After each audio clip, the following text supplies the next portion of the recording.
आज आम बनवा चिंगुड़ी छेचा कहीं आज हूँ संडे। चिंगुड़ी छेचा माने या सहित खाली पखाड़ छोट छोट चिंगुड़ी मु आगु भाजिकी ऑलरेडी रखी ताकू ही केवल बनाऊँगी। चिंगुड़ी को आम भलसे छेचिकी पूरा स्मैश करदे जमी चटनी टाइप रो पूरा। तापर पुणी छोट छोट पियाज काटिकी मुझे सारे तापर टी ऐड करवा सोरिष तेल न पड़े चटनी कौन हो पार।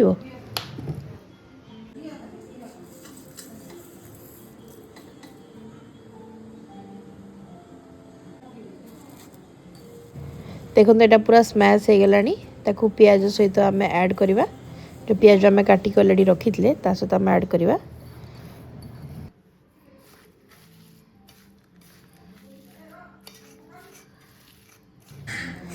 तापर भल से आम चकटी देवा पियाज कंचा लंका सहित जोटा आम ऑलरेडी छेचिकी रखी थे। तापर मेन पार्ट आसो तड़का पार्ट जोटा शुखला लंका एंड रसुण को आम गैस रे पोड़ी सहित चकटिबा। देखु तापर चटनी लगे चांद चांद बहुत ही टेस्ट आसो। देखो भलसे आम छेचिदेवा पुणी देले सहित आम ऐड करदे।